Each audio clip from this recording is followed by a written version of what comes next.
Now,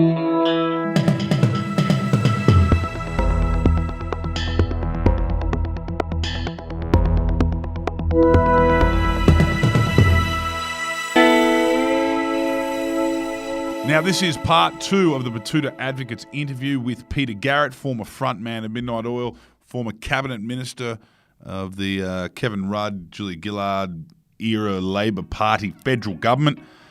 He's a very interesting man. He's had a very interesting career, and he's still doing lots of things, which we're talking about in this episode.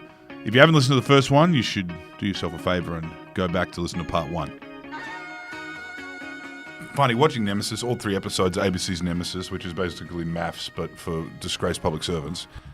The one thing that shocked me, which I know is such a big deal to the politicians and not to the punters, is Morrison had secretly sworn himself in 5 ministries. No one gives a fuck about what, of all the dumb things he's done, that doesn't really rate for the punter. It doesn't rate next to Hawaii. It doesn't rate next to saying women should be met with bullets. It doesn't. I don't hold a hose. Yeah, I don't hold a hose. All these things. Standing on that bloke's lawn who's just freshly reseeded it. Yeah, absolutely.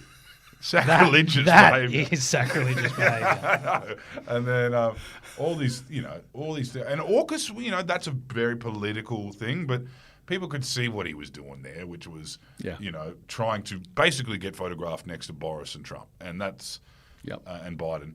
That's what that was. But the way the political class and media class, even in Nemesis, which does put it all on the table, but I wouldn't say that they have missed anything, but they did spend a lot of time focusing on the 5 ministries, which I understand is a betrayal to your colleagues and a betrayal to the system in Parliament House, but no one really gives a fuck about it. Did you find that when you went into politics, you're like, why are we getting caught up on these...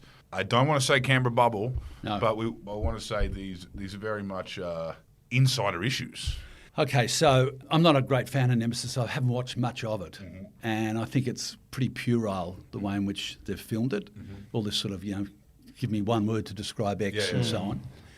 And from my perspective, as a former cabinet minister in a reforming government, spoken like a true Polly, I see a bunch of private school boys, of which I am one, but I didn't really like these sorts of people, who basically wasted 2 terms doing bugger all and just fighting with one another over the spoils of power.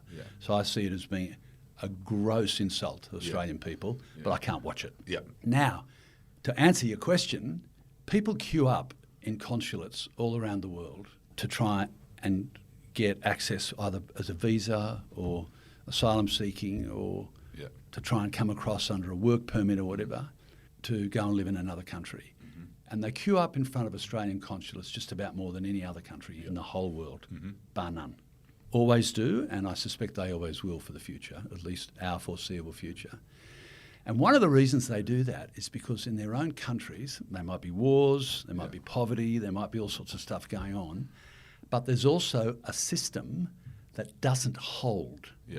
Because it's either corrupted, not properly supported or understood, or not taken seriously by either the people who have got the wheels of power or the levers of power, or those who've elected them or put them there.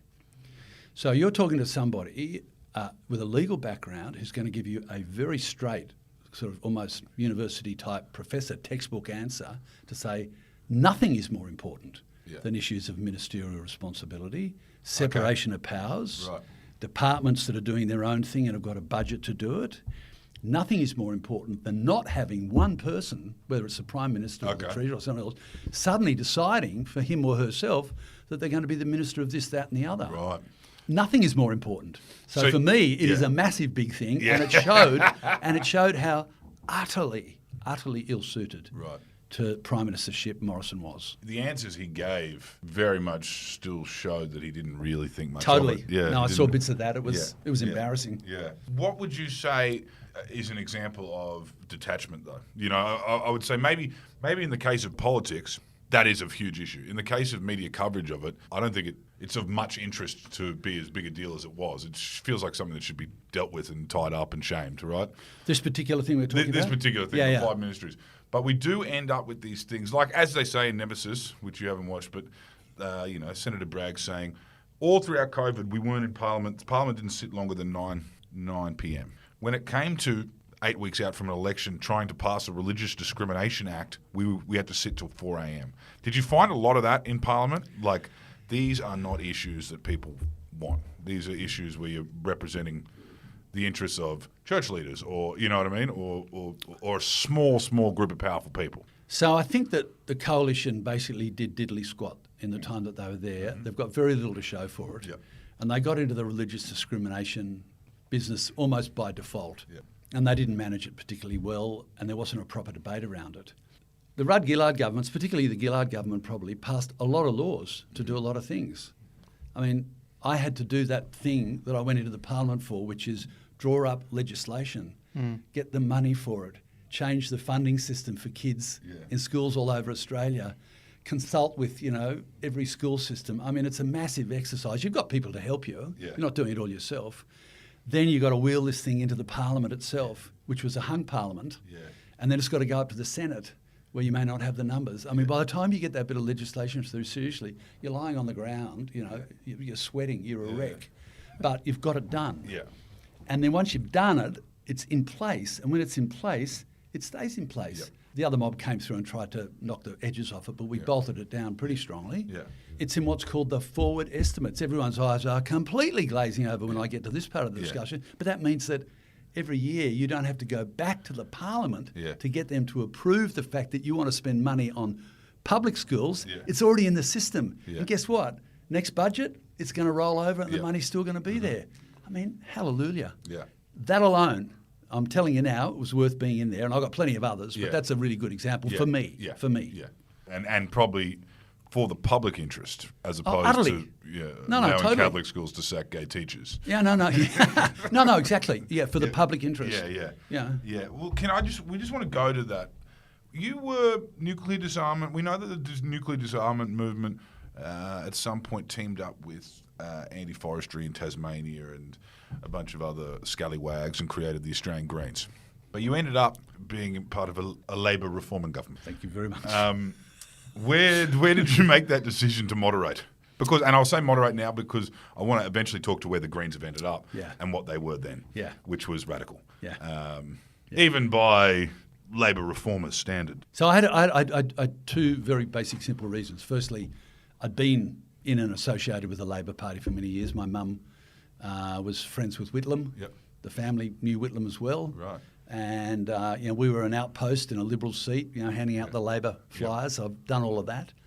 I'm a student of Australian politics. Yep. I've always cared a lot about the politics of the country, and I studied politics. Yep. I was in Canberra when the Whitlam government was there. I'm there on the steps when he says, "God save the Queen." Really? You can see I'm standing right, a bunch of students right at the very back on the other side. All part of it. So went up to the Parliament. Used to go up to the House at night in the old Parliament and just hang around. Sort of. Are you a Canberra boy? No. I went to ANU. Right. Yeah, I'm a Sydney boy. Yeah. Right. Anyway, long story short, I'd had a long and strong association with the Labor Party, and I had the view, which I still have, despite its imperfections. It's been the major force of institutional reform in the country since Federation. Mm-hmm. It's just for me, there's no question, statistically, factually, and historically. So that's the first thing. The second thing is, I'm not a big fan of self-righteousness. Yeah. There's a place for it, and I've had my moments. I'm happy to confess it, or maybe not happy, but it's true. Mm-hmm. But self-righteousness, which suggests that we're going to say just about anything and everything about what we feel, what we think, even the policies that are good, but we are going to give no thought and have no possible plans for actually putting it into practice at all. Yeah. I'm not sure I want to be on that team. Yeah. And I don't want to be on the team where we're trying to outdo one another by showing how virtuous we are. Yeah. Because I am a practical guy in my head, and I'd been involved in politics of all sorts, on blockades, defending rainforests, negotiating with ministers, trying to change budgets, all the bits and pieces that go on with these things. And I knew that in order to make things work, you needed to be in government to do it. Yeah. Right. That was the thinking. That's the thinking. And I felt at home there. Do you still believe it works? That's what I want to ask. Imperfectly, but yes. Okay. The It's the best one we've got so far, even though it's got lots of problems. Yeah, okay. It can work quite effectively. Yeah. So you didn't leave there disheartened? You didn't leave No, Parliament? not from the... I probably wouldn't have gone, actually, if I was a bit younger and if Rudd hadn't come back. Right, okay. What about Rudd? Was it that you thought, I'm out? Pretty much. State of origin thing. Look, it's on the record, and, you know, I'm not trying to duck the question, but I'm happy to let bygones be bygones at this point. Well, there's one thing, bygones by bygones, I need to ask now that we're talking about politics and with, you know, we're talking about it in hindsight, and you can no longer have poll numbers affect you or be on the victim of Sky News. Once upon a time, you were lying on a couch with Bono and Daniel Johns. Did you inhale? Oh, man. And actually, absolutely not. Like, no question. But, you know, it's hilarious you brought that up. So I probably shouldn't even talk about it now. But look, I've never talked about the people that I'm particularly friendly with, who I've met over the years. Yeah. And, you know, and I met the Ewies long ago. Yeah. Well, you know I'm well enough to call them the Ewies. I've never heard that. In a rough pub. So the fact that we, you know, are spending time together, in my world, is not a particularly big deal at all. No. However, Daniel was there. And Daniel slipped up on radio. Yeah, big time. And you were a cabinet minister. Yeah, and I got the phone. There was a political journo back in the day. He's not around anymore. He's still alive, but he was the heavy hitter, Laurie Oakes. Oh, yeah, Laurie. Yeah. So I get the phone call. Oh, Peter, Laurie Oakes. I'm thinking, Laurie Oakes never rings me. So, nah. No. Look, I smoked a bit of dope when I was at uni, along with my colleagues. Riverina Rowley. Well, whatever was going. But when I was chosen as a candidate for the NDP, which was in 1984, I basically said to myself, "Okay, that's it. Really? Nothing at all," because I didn't want it to be something which would tip up the campaign. Yeah, falling off a planter box in the middle of Canberra. Just to pick a random example. So you really were actually squeaky clean. Because I would have imagined you'd probably still been little bit about that life and were walking in two worlds. No, but it sounds like that life wasn't really that life to begin with anyway. Not really. No. I mean, look, hey, I enjoy myself. I enjoy socialising and spending time with people and staying up late and playing music loud and doing all of that. I mean, that's in me. But, you know, I had to do that. And also, our political opponents, particularly the right, and others that didn't want to see us get anywhere, would go digging. Yeah. And of course they thought both times round that they'd find lots of stuff. Yeah, you stayed squeaky.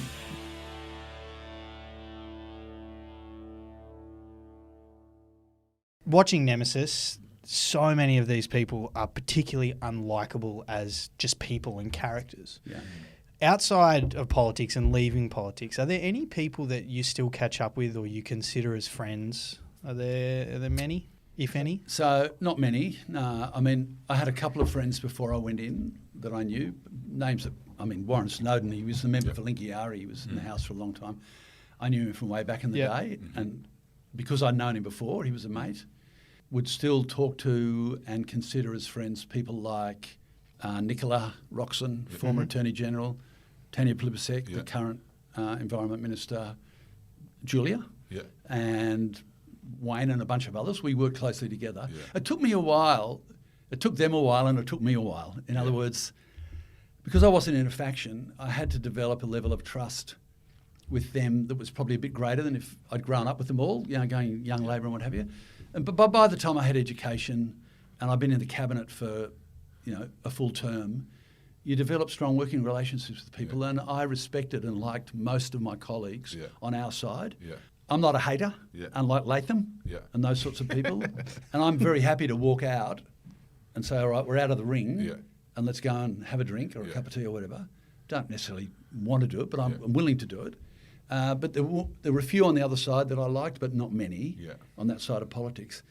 Because I'm still a political animal at heart. Yeah. So it's unlikely we're going to find common ground. Did you have any unusual animal friends? You know, like the pine and albo or the catter and Daily, like that? They obviously come to be close friends, of course, in the independents. Yeah, not really. No. So I didn't. You were there for work. Well, actually, absolutely right. You know, like Wednesday night is the night when everyone goes out socialising, and you see what happens then. I understood it, but people sort of wanted me to switch back into PG Midnight Oil, karaoke, You know, all that yeah. on a Wednesday night, and I couldn't do it. So you're dealing with late bloomers. That's another thing we've learnt. They're late bloomers, right? Oh, yeah, totally. They've never had anyone shout them a beer until they're 40 years No, of age. and they're tone deaf, Yeah. and you know, there's some lovely people there. Yeah. And Steve Gibbons was a good friend of mine, and he was a Labor guy, but he was a muso, and he just loved sitting in his office, and he'd just sit at night with a cup of tea or something, just playing his Fender, and you'd just go in and just say, "Oh, mate, you know, just do a bit of this or a bit of that." That was fun, but nothing outside. Yeah, right. Well, just lastly, speaking of the Greens, now you were talking about how the righteousness and the ideology, that kind of the idea of outdoing one another, has kind of, I guess, left politics and entered culture. Now, social media has kind of become a place for people to not just pick one lane. That's a new thing people cannot do. They jump on whatever comes, and there's pet causes, and there's a lot of insincerity with activism right now. Yeah. And I do think people are getting found out bit by bit as it becomes clear that they aren't capable of articulating certain issues, even though they feel entitled to. The Greens were always big on doing that to one another in person at press conferences and whatever else. Now, correct me if I'm wrong, this is my theory. I think the Queensland element has, the Queensland faction, headquarters, whatever, have changed the Greens and actually turned them into something that's quite similar, I think, to the Oils as we described it earlier.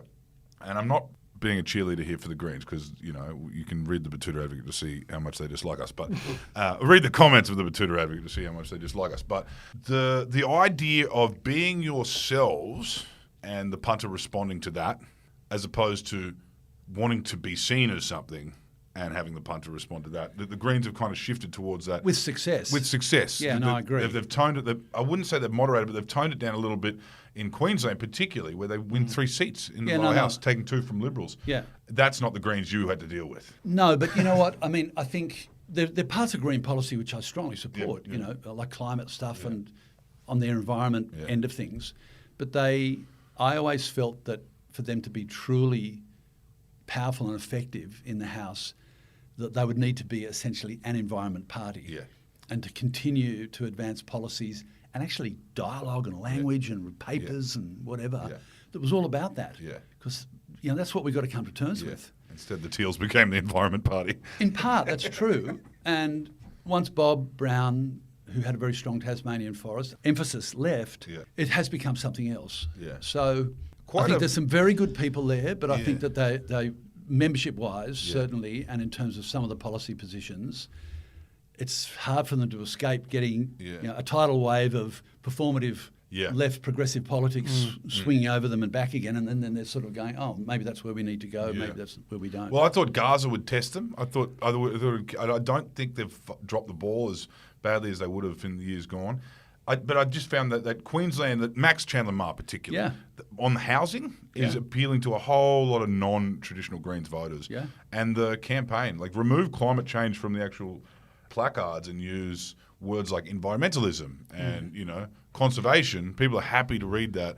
You know, they just avoid the maligned kind of terms. And then free mental and dental. It's a great campaign, you know what I mean? Because everyone's teeth are fucked and their cousin's in jail. So and you know what? It's a real challenge to Labor to be a truly social democratic party. Taking that tradition from its past and connecting with people who might not necessarily be traditional Labor voters. Or maybe even that plugged into the political process. I mean, Greens can exercise power responsibly. They did it in Tasmania for a while, and look at them in Germany. You know, like in their stuff on the Ukraine.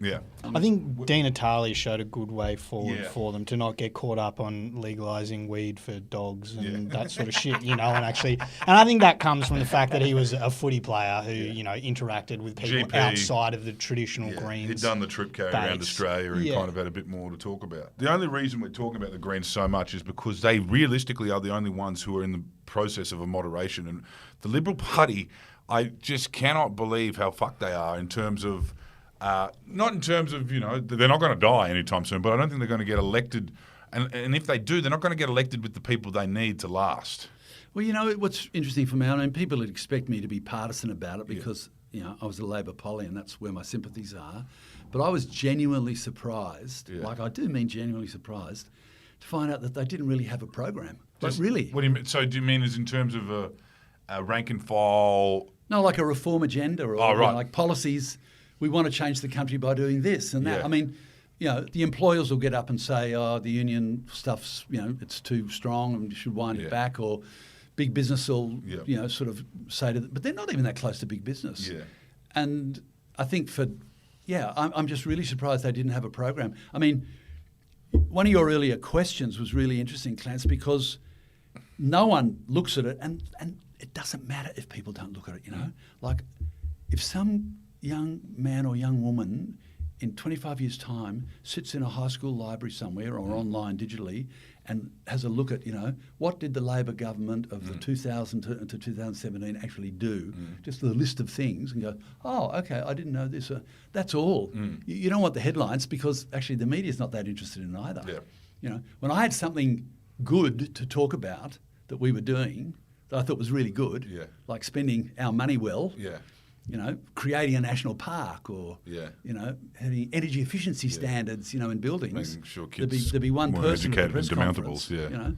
If it was, well, why didn't Kevin Rudd make you, this, that, or the other? There'd be 100 of them there. Yeah, right. It's like that fermented, conflictual passion play, rubbish that they go on with in Canberra. It is in the bubble, but it gets translated out, and it's the way it is. You can't. Do you think Obama has a bit to answer for there with the euphoria he created with Change We Can? So I think Obama's one of the great disappointments in modern American history. Yeah, right. No doubt. Yeah, well, just that Change We Can, pretty much after that, everything had to have that level of emotion to have any cut through. It was populism. Yeah, but that's right. But I mean, even though he had to deal with difficult politics in both houses, he also had to do stuff. Like get stuff done. Yeah. Like be emphatic internationally, which he wasn't. Yeah. Like he let Syria get off, Assad and co. get off with blue murder. Yeah. He carried a big stick, but he never used it. Yeah. And the health stuff was pretty good. Yep. But Biden, even though I'm not sure he's going to actually get there. Everyone. That's not a partisan thing anymore. Everyone is just who knows? But, Biden has actually done more. Yeah. Like the climate reconstruction bill stuff that they've done, and they've done a lot of really good things over there. Reform of government. First time I've heard that term. That's why I've said it 3 or 4 times. I like it.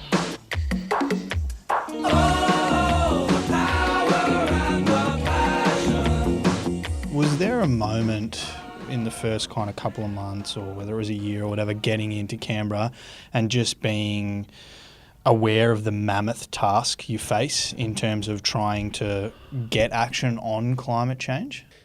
So I was in charge of it, but not once we became government.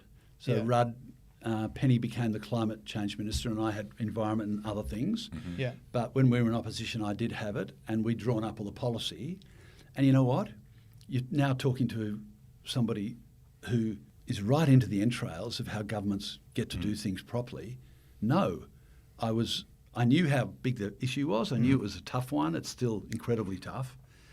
And it's one of the reasons I went into the parliament. I hated the position that the Tories were taking, and I wanted us to do better. But I knew that if we synchronised good thinking, smart, technical advice with the power of the Treasury and the power of a government, we could get onto it and fix it. And I was excited about that. And in a way, that's what makes the first knockback of the carbon pollution reduction scheme with Abbott and the Greens so terrible. Yeah. Because when that thing finally got in, it worked. Yeah. Most people don't know that. Yeah. Most people have no idea that when we finally legislated, and it was a carbon tax, but but when we finally legislated, emissions dropped. Yeah. The money was recycled from the tax to help poor people pay their power bills, and the companies didn't go out of business. So who is the index problem, would you say? And I imagine it's not someone in Parliament House. When you were doing that and these things are getting wheeled back and these things are getting banged up, and then, we think we've kind of got to a level of,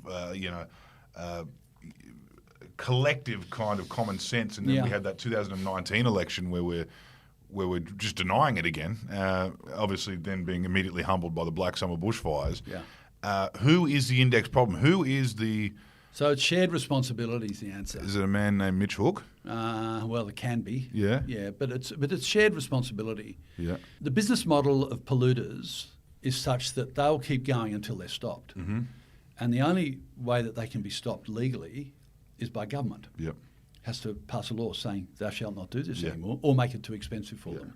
Yeah, they're the index problem, but they're not going to change. Who's compromising all of these people? Like, who are the ones that we see that change in someone like Barnaby Joyce? The political system is compromising them. Okay. Either they're like the Nationals and they receive a lot of entreaties from them, or they don't feel in either party that there's enough risk, and their treasuries are saying to them, you better have a plan to get us over the hurdle.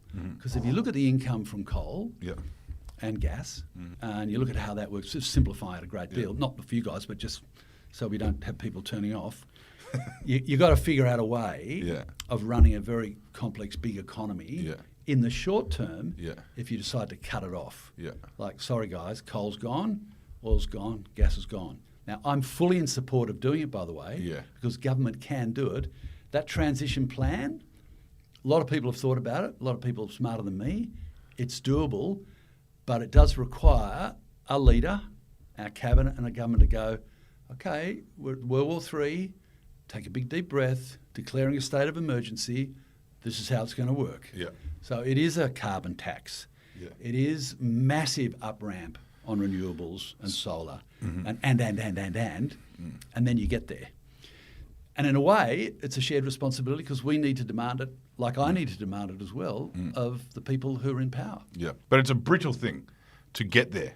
And it can be brittle it's not that easy to get there. Every ducks in a row. You need to have ducks in a row, and someone can wreck that quite easily. Who are the wreckers in Australian public life? Is it Gina? All of the big mining money people, whether it's Reinhardt or even the Woodsides and Santoses of this world, will continue to obstruct like forward movement. And WA certainly, I think, you've got a fair amount of state capture happening there now. Queensland to a lesser extent, but still a bit.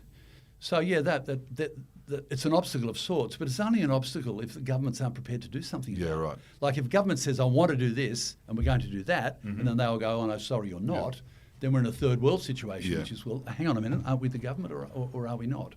So do you think maybe the fact that all these things that need to happen in this era have been, in a sense, compromised by the fact that we have a political class that's not familiar with the 24-hour news cycle? Because everyone's being so reactionary. Ever since you were in there, social media starts emerging. People we're spilling leaders. We go through 6 in, not even a decade or whatever.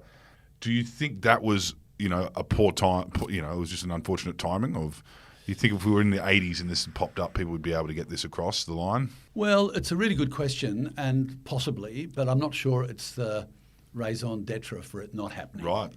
I think it's about willpower.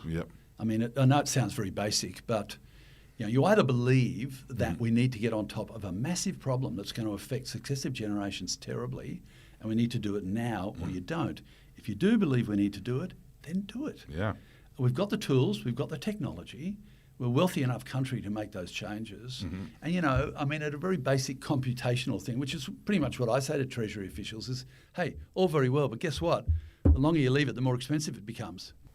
I mean, a carbon tax or a carbon levy would shift the financial system around in a way that didn't cause it to come apart. Sustainability planning, but like deep, thorough, solid sustainability planning right across the planning processes in state and local governments would deal with all the houses and heating efficiencies and so on and so forth. Agriculture can be done as well, just in terms of how we treat sustainability with agriculture, replanting trees, carbon sinks, etc. At the moment, we're hiving off on it. And there's a terrible problem for us, which is that companies talk about offsetting their emissions, but if you look at the offset schemes, they're a pack of. They're just a bag of rubbish. And it's not good enough. You've got to stop doing it. Twiggy's moved his money across to the clean energy sector now, so he's ready for it to happen. I noticed a couple of months ago he was talking about anyone standing in the way of this sort of stuff, or climate terrorists, etc., etc. So he's ready to go and cash in on the clean energy boom. We just probably need a couple more of the big players. Do you think someone like Labor, who their end goal is to get there, do you think that what is needed is some sort of populism? Everyone romanticises strong Labor leaders. They think Hawke. They certainly don't think Albo.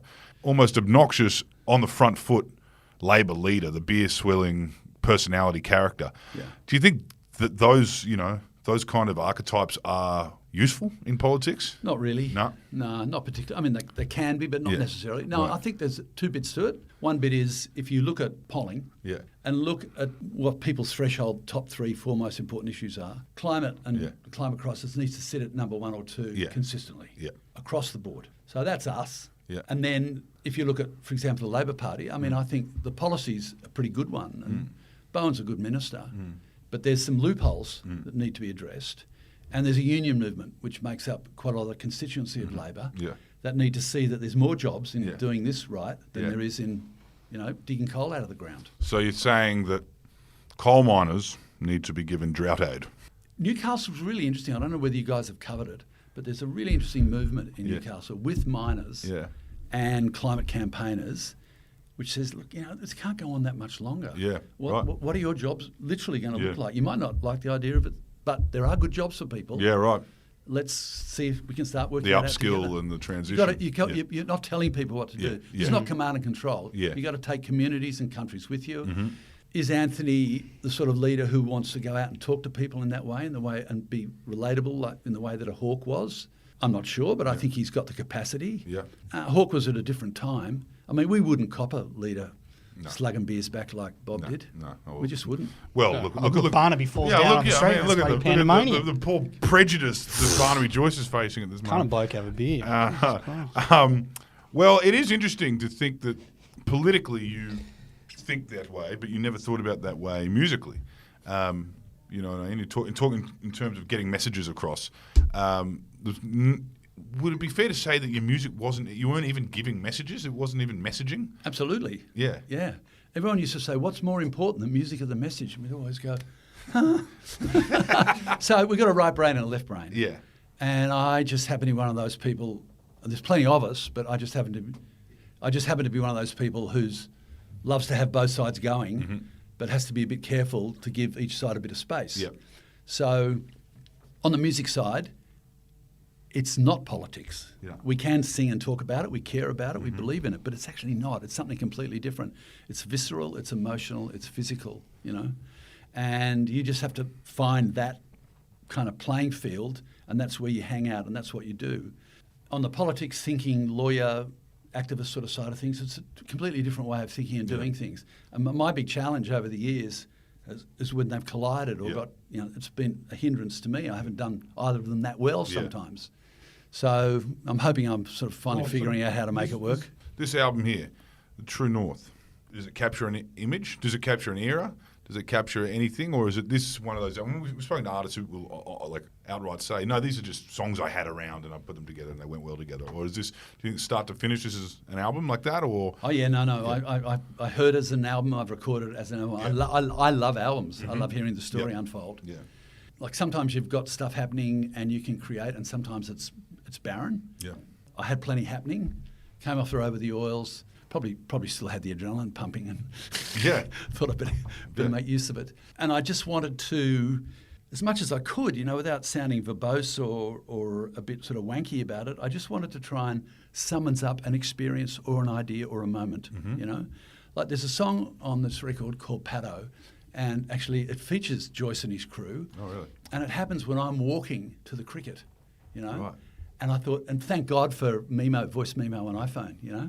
Because I thought, oh wow, okay, that's the song. Yeah. So I just ducked down to a side street and sort of, lean on someone's fence and just really, try to catch it all and everything like that. And I went into the studio and I said to everybody, and Martin from the Oils was playing with me, and he's like, oh, here we go.